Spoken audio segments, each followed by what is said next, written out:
Episode number 274, Turning Your Worship Experience into a Podcast with Josh Brown, Part 1. Let's do it. This is the definitive podcast for helping you plan, create, and execute dynamic worship experiences at your church. Useful, practical content in the areas of production, worship, communications, first impressions, and more. This is Making Sunday Happen. Hey guys, thanks so much for being here this week. This is the definitive podcast for those who plan, create, and execute worship experiences all around the world.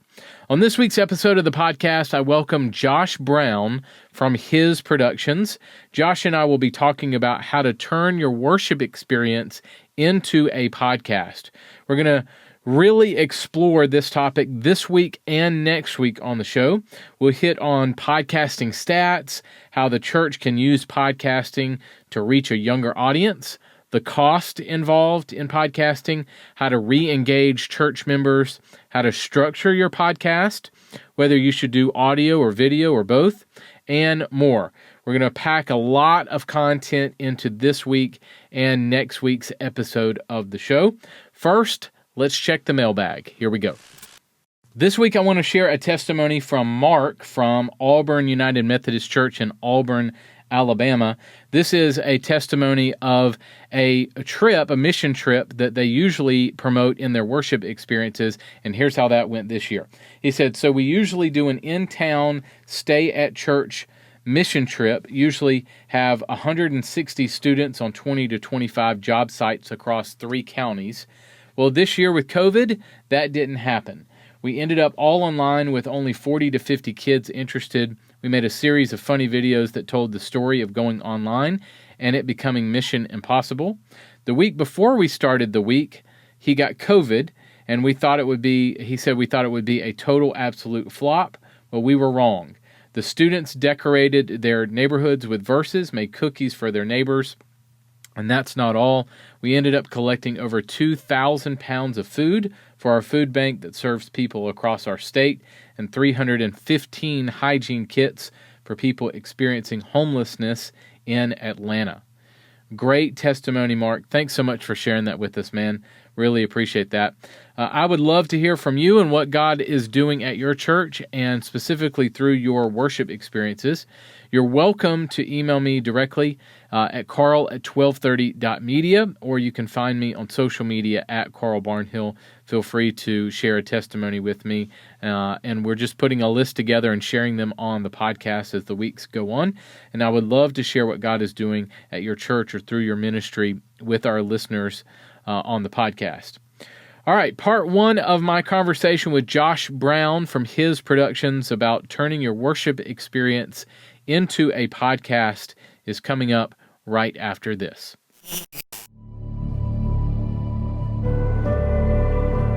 Why there is something rather than nothing is a huge question today. Belief in God does not really help us. Religion teaches us to be satisfied with not really understanding. I believe the exact opposite. God, far from being a delusion, is real. Religion is a fiction that just is never challenged. I believe that the public need to hear that there is another side. And that's why I'm here to have you help me to understand and follow the evidence. I do argue that there is evidence for the existence of an intelligent God behind the universe. Christianity answers the question, who is this God? How do we know that God came here in basically human form? How do we know that? Why don't we meet in the place where it all began?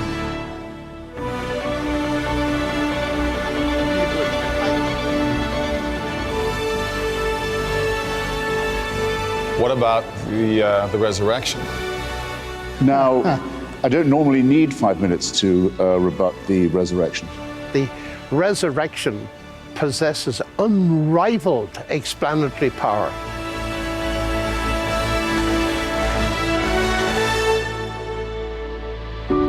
John, I sense that you truly believe this. I'm convinced of it, not simply as a Christian, but as a believing scientist.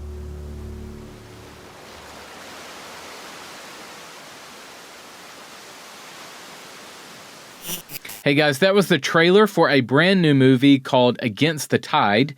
The film is a documentary-style movie featuring legendary Oxford professor Dr. John Lennox, along with actor Kevin Sorbo. I interviewed Kevin earlier this year about the film, and we're also working on an interview with John Lennox that I hope to share with you as well. Just go to makingsundayhappen.com/274 to see these interviews and to learn more about the film. Great movie for your congregation to see on how to counter atheists and agnostics. Again, makingsundayhappen.com/274 for more info. Hey guys, today I welcome to the podcast Josh Brown. Josh is a worship pastor and the founder of His Productions, which focuses on producing Bible-based radio programming and podcast production for churches and ministries. Josh, welcome, man. What's up? Carl, thanks for having me. I'm really thankful to be a part of your podcast. Thank you, man. Now, are you COVID-free? That is what I want to know. I don't want any COVID coming through here. Yes, sir. We are healthy and safe at our house. And we're just starting to see some people get sick in our area, but not much. So, and really mild symptoms. So, yeah. Well, good deal, man. Well, man, I'm really excited to have you on. We met, I guess, last year, maybe this year at NRB in person. It feels like 10 years ago, dude. I know. NRB feels like forever ago. Right. But yeah, we hung out at NRB some, and man, thanks for coming on. Give me a little bit of your background and what you guys do at His Productions. Yeah, so His Productions, Carl, was started about 20 years ago. I got saved out of a pretty rough lifestyle. I was a drug addict, and God just completely set me free. And I started learning radio and how to produce with my own pastor at my church. And I had the idea, I knew I was called to pastor. I knew I was called to ministry, but how was I going to pay the bills? And so God just kind of began to put this idea of this tent making business, His Productions. It started just me, myself, and one church that I served in the suburbs of Chicago. And over the last 20 years, our team has grown to almost 30 people, and we serve 80 churches globally. We do radio, podcast, full-length TV broadcast production, video production, just production of all kinds. And Carl, I have not clocked in 20 years. I love what I do.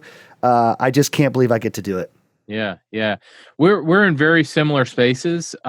We do some podcast production as well. Lots and lots of video. So, man, I love meeting guys in the space. It's interesting because people are like, oh, competition. You're in competition with each other. And, sometimes it's fun to hang out with people that are in the similar space because you get it.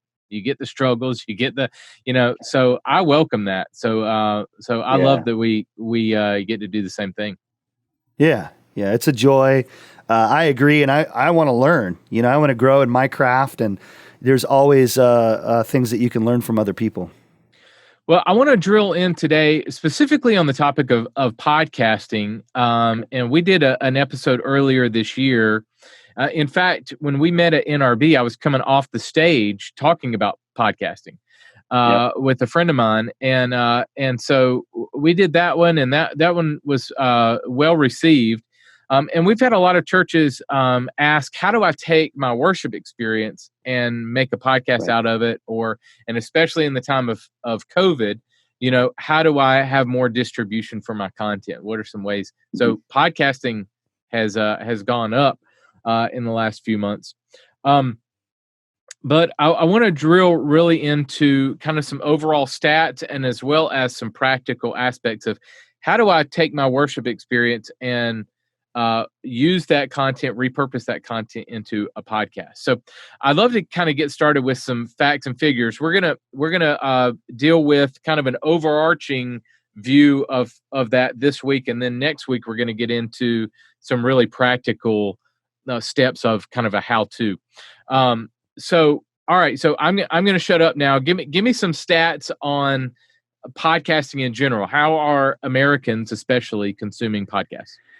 Yeah, podcasting has definitely skyrocketed. I think it's something like 80% of Americans, in some way, some shape or form, on a weekly basis, no less, are listening to podcasts. And I think the reason that podcasting has really skyrocketed is because we've been conditioned as people, just the pace of life that we keep.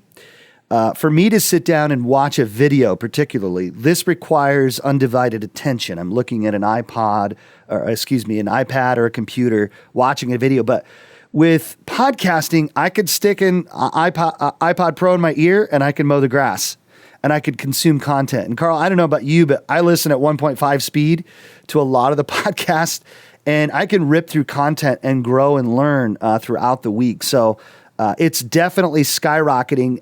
Last stats I knew in the iTunes store, I think it was 2018, content was doubling every month in the podcast realm. Doubling. I mean, it's just unbelievable. So some other stats that I read on your website and other places. In 2004, there were 3,000 podcasts on Apple. On Apple, and in 2020, this year, there are more than 800,000 podcasts. Right. That is incredible. 64 million Americans, over 64 million Americans listen to podcasts. So, all right. So let's differentiate. So we call ours a podcast. Our show is a podcast. It's consumed with audio, but we also since episode 200, we have recorded video as well. And we have seen almost exactly the same stats for audio and video. Wonderful. So what would you consider a podcast audio only? Can it be video? What's your kind of definition? No, I would tell people, if you have the capacity to video your podcast as well, by all means, you definitely should do that. Make use of what you're already doing, and the technology's there. And I know we're gonna talk a little bit more about the tech next week, Carl. But I would totally agree with that plan, and it's as easy. Well, we won't dive into the tech, but video is great. It is, yeah, and I'm kind of in the same boat as you. Why not? I mean, yeah. It's as easy as recording a Zoom call. And that way you can put it on Facebook, you can put it on YouTube, you can put it on your socials. It can be more engaging in those environments than just a waveform or, something like that. So why not do both? So we can get into that more later, but I wanted to just kind of get your definition there. Okay. There are some stats that show that Christians listen to podcasts more than unbelievers. Is that right? Yeah. Christians are big consumers of podcast content because a lot of the podcast content in iTunes and other directories are religious in nature. I think Christians were forerunners early on. We have some podcasts that we've produced here at His Productions that were from the mid 2000s. So they've been around a long time. So I think that Christians were forerunners. So we put a lot of content in the directories for people to begin listening to and watching. I think it has to do somewhat with, at churches, we're content machines. We're cranking content every single week. And it's built into our systems already with the sermon every week. So around 11 million Christians listen to podcasts. So that's pretty crazy. Yeah. All right. So how can the church use podcasting to reach a younger audience? So that's a question that, if I'm in a more traditional style church, that's still one of the number one questions that we get. How do you reach millennials? How do you reach Gen X? And podcast is one way to do that. Speak to that some. How can podcasts be used for a younger audience? Yeah, Carl, I think it has a lot to do with, I'm going to call it the Netflix psychology of culture. We are an on-demand people. We've been trained to watch I know for me as a child, I remember there were certain shows, right, that were on at a certain time of the day, and you watched that show live on TV or you didn't watch it. Like, that was how it worked. There was no DVR. There was none of those kinds of things. I'm 41, by the way. I'm not a grandpa, but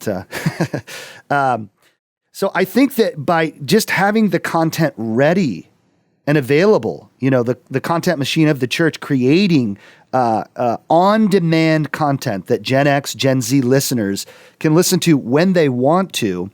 Also, I think it has a lot to do with the form, right?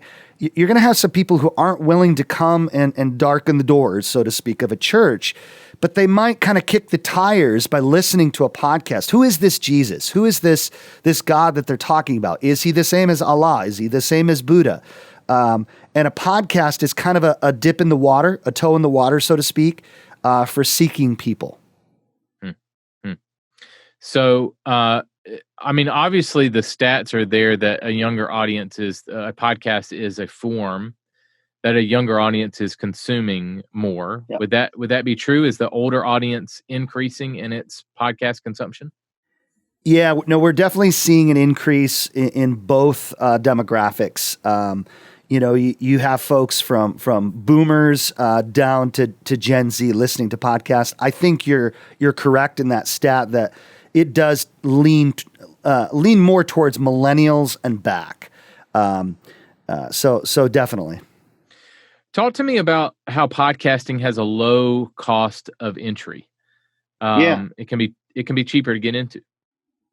I think you just pointed out probably the most important fact, Carl, is that churches are content creators. I mean, we're machines. We put out content.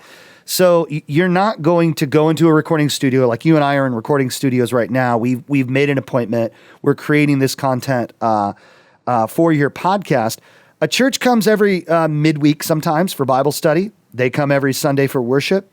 They're already creating the content. So the cost in terms of labor of like creative arts staff, filming people, they're already there. So like you said earlier, why would you not go ahead and repurpose that? The other thing I want to say is, and this is more towards the tech side, when I started, I had 3 computers. I had a tape deck that would load cassette tapes into my DAW, which was called Cool Edit Pro way back in the day. I had, 1.0 with Centrillium. That's where I started in late 90s, early 2000. The tech now is insane. I mean, what you can get, the quality of recordings that you can get with such affordable equipment, I'm going to guess you are on a Shure SM7B, right?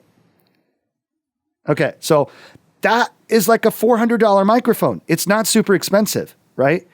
I'm on a Neumann BCM 104. We're kind of going into tech. Super expensive microphone. Now, I do voiceover for a living, so there's a reason I have this microphone. But there are microphones out there that are so inexpensive that if you wanted to create content apart from your midweek worship experience or your Sunday morning worship experience, the cost is so low today. A laptop, a computer of some kind, an inexpensive microphone and an interface, and you are ready to go.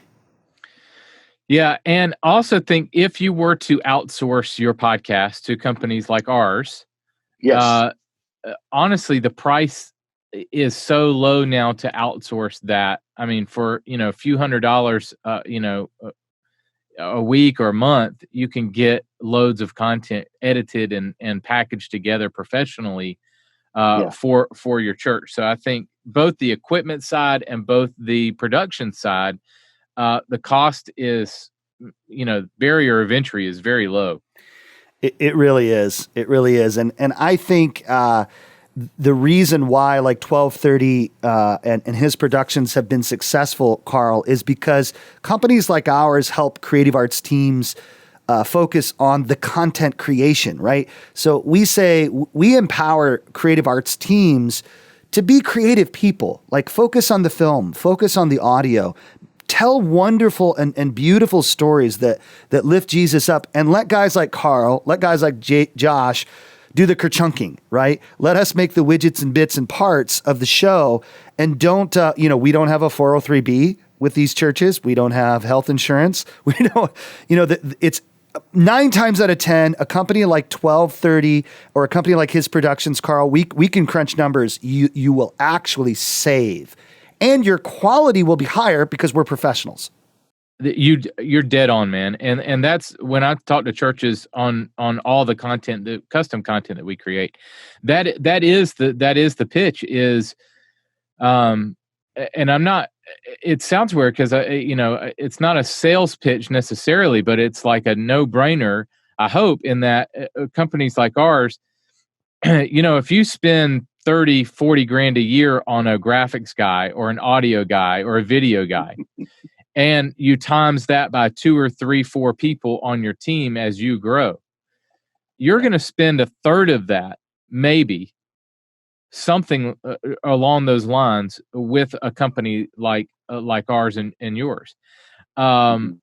Because we have the team in place, we have the technology in place. We're not paying for meetings, we're not paying for insurance, or the church isn't paying for ours. That kind of thing, just like you mentioned. So, yes, we're in situations where we're saving churches, and you are in the same boat.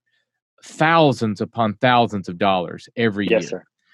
Because if you outsource your production to companies like ours, as opposed to hiring 3 or 4 staff members, you're literally saving $30,000, $40,000, $50,000 a year over year for more ministry. And Carl, and that's the thing that we begin talking with churches about stewardship. So we ask those questions. What would you do with that extra $20,000? Could you bring in a kids ministry director? Could you send that $20,000 to the church in China? What could you do to expand God's kingdom on earth with that extra money? Yeah, it can be nice to have a guy down the hall that you can ask to produce this podcast. But if you're willing to do the admin side, have the systems in place, working with companies like ours, we can be kind of those guys down the hall, even though we're not in the same building. And I think the quality is another question, A lot of churches will use volunteers, which I think is great if you have somebody who's capable. But, we have 20 years of experience producing radio, TV, and podcasting at His Productions. You at 1230, probably many, many, many years of experience. And the content that we're going to be able to produce, it's not a pride thing. It's just a fact thing. It's going to be better. We've been doing this a long time. Yeah, totally agree with you. All right, so how does podcasting provide convenient access to sermons each week? Yeah, I would circle right back around, Carl, to the on-demand aspect of podcasting. The convenience of being able to listen to podcasts when I want is huge. I listen on my commute. It's only 15 minutes from my house to my office and on my way home. If I'm going anywhere in my car, that's what I'm doing. I'm listening to podcasts. So the convenience is the biggest part. Yeah, people traveling, maybe those who can't connect. It's a way for them to stay connected. So even your elderly, a nursing home situation or vacation or COVID. Hello. Yeah, exactly. You can stay connected with your church through podcasts. Mm-hmm. All right. So last question we'll tackle this week. How does podcasting re-engage members during the week? This might be the same answer, but let's tackle it a little bit different way. So how does podcasting re-engage members during the week? How is it a value add?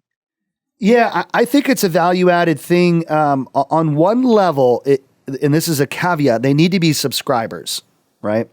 If they're subscribers to the podcast, what happens is it's the same as a normal routine or scheduled thing, right? There are certain podcasts that I listen to. I'm sure you do, Carl, as well. When Carey Nieuwhof, I know when Carey Nieuwhof drops a podcast, right? I know when Brady Shears drops a podcast. I know when Monday Morning Pastor drops a podcast or Craig Groeschel. And I'm anticipating that. So the engagement happens within a routine schedule. They know Tuesdays, this is happening. It's kind of like it used to be, if you had Monday night small group, Wednesday Bible study, and of course, Sunday morning worship experience. So I think podcast is sort of this gap filler in a sense to people's spiritual wellness throughout the week that they can access anytime they want. Yeah, I agree. And I think the value add for them is the discipleship during the week. So you're not just hitting people on Sunday morning. You're now not only your sermon can go deeper during the week, but if you have wraparounds on your podcast or like, hey, let's here's a piece of the sermon, and then let me go deeper. It's a way to disciple them. It's a way to go deeper from your sermon. And get more content to them during the week. So, yeah. Okay, so next week I want to really dive into the technical aspect of turning your worship experience into a podcast. So, man, thank you so much for your time this week. Carl, it's been a joy to talk with you, and just thankful to be serving in the same industry with guys like you and seeing God do amazing things. So looking forward to next week. And how will they know? How will they hear the stories of people like Nadia and Jacqueline? That's why we need you. The National Association of Religious Broadcasters is through the reporting and storytelling that you do, of organizations like yours that can serve as catalysts for advocacy. Since 1944, the NRB has been a light unto the world. And today, your 1,100 members reach countless millions in this nation and across the globe. So let me first off take this opportunity just to thank you for all that you've done for faith and freedom over the years. The work of the NRB has borne fruit for generations. And I want you to tell people about Jesus. And if religious broadcasting is about anything, then it has to be about that. And I encourage you tonight to be bold, to be clear, and to be about the business. The gospel of Christ compels contrite, compassionate, courageous action on a multiplicity of culture issues. So let's apply it consistently across our culture while spreading this gospel intentionally across all cultures. And in the end, when our time is done, may it be said of us that we loved the Lord and we led his church for the demonstration of his glory, the display of his gospel amidst the most pressing social issues of our day.